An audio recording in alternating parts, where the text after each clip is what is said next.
বাঙালির ভিতরে যত হারামি এই কোন জাতির মধ্যে আমি দেখি না। আমি অন্তত 50টা দেশের লোকের লগে এখানে চলছি।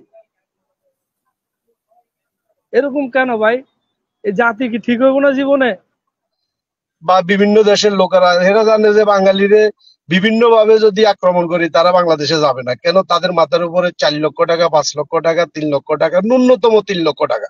কোনো বাঙালি বলতে পারবে না যে আমি 3 লক্ষ টাকার নিচে আসছি। বাংলাদেশের কোন নাগরিক এম্বাসিতে গেলে কোনোভাবে না কথাতে না সন্তুষ্ট, কোনোভাবে তাদেরকে মানে ভালোভাবে আচরণ করে না, সব সময় তাদের প্রতি খারাপ আচরণ করে। যদি কাজে টাকা দিবে না তাদেরকে আমরা আনফিট করে দেয়, আনফিট করলে 3 মাস আর সে কোনো জায়গায় মেডিকেল করতে পারবে না। এটা হলো আমার সবচেয়ে বড় দাগে আপনার অভিযোগ। আমি কিন্তু নিয়মিত দর্শক, আমি একজন প্রবাসী, কিন্তু আমি দেশের থেকে যখন আসছি 7 লাখ টাকা আমার থেকে নিছে কুয়েতে, বুঝছেন? এখানে আইসা দেখি যে বিষের দাম মাত্র 1.5 লাখ টাকা। বাকি টাকা খাইছে কে? আমু বাঙালিরা। এরপরে ভাই আমরা প্রবাসী সকল প্রবাসীকে আমি শ্রদ্ধা করি, কারণ আমি একজন প্রবাসী। বাঙালির মতো কষ্ট কোন দেশের প্রবাসীরা করে না। কিন্তু আমার একটা জিনিসে জানার ইচ্ছা মাহমুদ স্যারের কাছে, যে আমি বাঙালিরা এমন কেন? একজনের ভালো দেখতে পারে না, তারপরে যত 2 নম্বরই জিনিস আছে সবকিছুর লগে বাঙালি জড়িত। কেন ভাই এরকম কেন? বাঙালিরা বিশার দালালি, 2 নম্বরে যত কিছু আছে সবকিছুর মধ্যে বাঙালিরা জড়িত। এরপরে এক জায়গার মধ্যে যদি 4 জন বাঙালি কাজ করে, ভাই একটা বাঙালি আরেকটা বাঙালির গোয়ার মধ্যে খালি আঙ্গুল দিতে থাকে। আর আমরা অন্যান্য জাতির লগে কাজ করি, কেউ কারো কোনো দিকে চায় না, যে যার ভাবে কাজ করে। ভাই মালিক সকাল, তুই তোর কাজ কর, আমি আমার কাজ করতেছি আলহামদুলিল্লাহ। কিন্তু বাঙালি এমন কেন ভাই? আমার এই জিনিসটা মানে মাঝে মধ্যে অবাক লাগে। একটু বলবেন ভাই। কাজের সাথে বাঙালি জড়িত, এটা এই কথাটাও ঠিক না। আমরা এখানে তো দেখি যে এশিয়ানরাই জড়িত, তারপরে আবার ফার্স্ট ওয়ার্ল্ড কান্ট্রিরও অনেকে জড়িত থাকে। বাঙালি হয়তো তুলনামূলক বেশিরভাগে বাঙালির ভিতরে যত হারামি এই কোন জাতির মধ্যে আমি দেখি না। আমি অন্তত 50টা দেশের লোকের লগে এখানে চলছি। এরকম কেন ভাই? এই জাতি কি ঠিক হইব না জীবনে? আমাদের সবাইকে ঠিক হইতে হবে। কিন্তু কষ্ট করে বাঙালির মতো কষ্ট কোনো জাতি করে না। যত কষ্টের কাজ, যত দুঃখ, যত যন্ত্রণা বাঙালি সহ্য করে। প্রবাসী অধিকার ঐক্য পরিষদটা আমি দীর্ঘ প্রায় 7-8 বছর ধরে এই প্রবাসী অধিকার ঐক্য পরিষদের সাথে কাজ করছি। তো বিগত দিনে আমাদের প্রবাসী অধিকার ঐক্য পরিষদের দুবাইয়ের এর মানে ইয়েতে আগে সাবেক ছিল ইঞ্জিনিয়ার সালাউদ্দিন, এবং তার সাথে সাথে আমাদের ডাক্তার নাজিমউদ্দিন পাটোয়ারি ভাই সহ সমন্বয় করে তারা এই প্রবাসী অধিকার ঐক্য পরিষদকে সামনের দিকে পাও পাও করে অনেক প্রবাসীদের সাথে যোগাযোগের মাধ্যমে এই প্রবাসী অধিকার ঐক্য পরিষদ সামনের দিকে যখনই অগ্রসর হতে যাচ্ছে, তখনই 2টা পাটল ধরে 2টা গ্রুপিং হয়ে গেছে। তো আশা করি, আমি প্রায় দীর্ঘ 22 বছর প্রবাস করি সৌদি আরব, দুবাই, এবং আমি বর্তমানে ওমান আছি। ওমানে আমি 9 বছর। আমি এখনো বাংলাদেশে একবারের জন্য যাই নাই। আমি 9 বছর ওমানে প্রবাস জীবনে আছি। আসলে আমাদের বাংলাদেশের পর্যায়ে আমার এই 22 বছরের প্রবাস জীবনের অভিজ্ঞতা থেকে আমি দেখলাম, আমি 2001 থেকে আমি প্রবাসে সৌদি আরব প্রবাস জীবনে যাত্রা শুরু করি।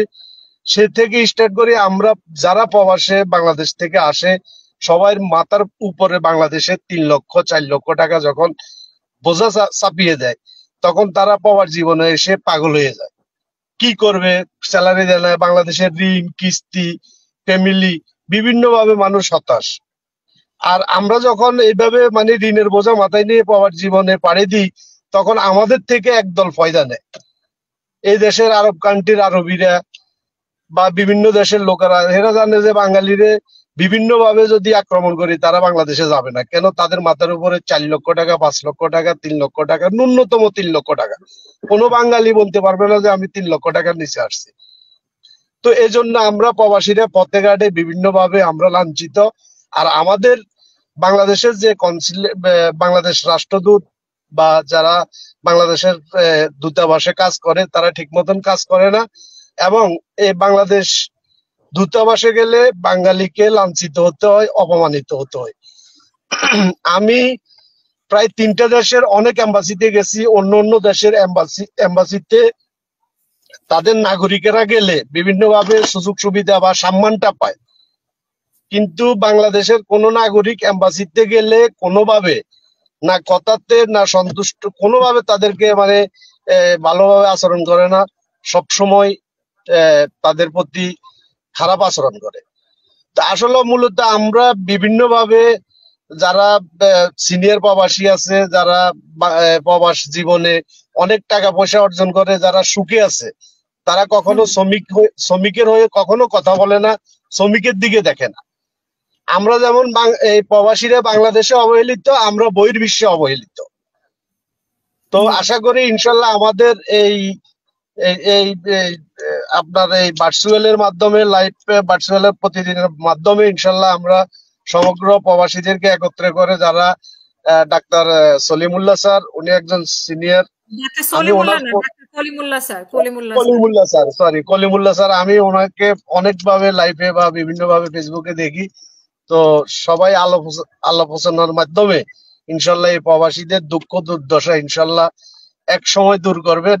যারা প্রতিনিধিত্ব আছেন, যারা সম্মানী গণ্যমান্য জ্ঞানী ব্যক্তি আছেন, সবাই যেন প্রত্যেকটা দেশে এম্বাসি ভালো কাজ করে, এই আশাটা। একটা দেশে বাংলাদেশের এম্বাসি বহির্বিশ্বে প্রবাসীদের একটা ফ্যামিলি ঘর, ওই ঘরে যাই যদি আমরা আশ্রয় না পাই তাহলে আমরা হতাশ। ফ্যামিলি না, ঠিক অভিভাবক, তারা অভিভাবক, ফ্যামিলির অভিভাবক। এই যে আমাদের দেশে যে আমরা যে মেডিকেল সেন্টার গুলা, এটা যে আপনার কত যে দুর্নীতিবাজি করে প্রবাসীরা ছাড়া আর কেউ বলতে পারবে না, কিন্তু আমাদের যে এই মেডিকেল সেন্টার গুলা দেখার কেউ নাই। আপনার একটা জিনিস হলো কি, একটা ওই বিডিএল একটা সমস্যা দেখায়, আপনার মেডিকেল করার পরে বিডিএল একটা সমস্যা দেখায়, কারো থেকে 50,000, 20,000, 30,000 এরকম চুক্তি করি আপনার মনে করেন এই একটা টাকা খায়, মানে মেডিকেল সেন্টার ওনারা। এখন টাকা দিলে মেডিকেল গুলো ফিট করে দেয়, আর যদি কাজে টাকা দিবে না তাদেরকে আমরা আনফিট করে দেয়। আনফিট করলে 3 মাস আর সে কোনো জায়গায় মেডিকেল করতে পারবে না। এটা হলো আমার সবচেয়ে বড় দাগে আপনার অভিযোগ। এটা দেখার মতো কেউ না। আমি আশা করি আমার স্যার আছেন, স্যার ইচ্ছা করলে প্রধানমন্ত্রীকে ফোন করে জিনিসটা আপনার জানাতে পারবে। আমার বিশ্বাস স্যার এটার সমাধান দিতে পারবে, যদি স্যার গুরুত্ব দিয়ে যদি দেখে আর কি। তার বেশি আমি আর বেশি কথা বলবো না। এই প্রবাসীরাই আপনার গ্রামের 90 দশক থেকে আমরা যেটা আমরা দেখার সৌভাগ্য হয়েছে, গ্রামের সনের ঘর গুলো না আছে না, এগুলো আজকে বিল্ডিং হয়েছে একমাত্র প্রবাসীদের কারণে। বাংলাদেশে যতগুলো সনের ঘর গেছে আপনার এখন বিল্ডিং ঘর হইতেছে, এগুলো সম্পূর্ণ প্রবাসীর আয়ের কারণে আজকে আপনার এই হয়েছে। আমি আশা করি আপনার হেডলাইনটা হবে প্রবাসীর আয়ের কারণে গ্রামের সনের ঘর গুলো এখন বিল্ডিং ঘর হয়েছে। ওকে, আসসালামু আলাইকুম, ধন্যবাদ সবাইকে।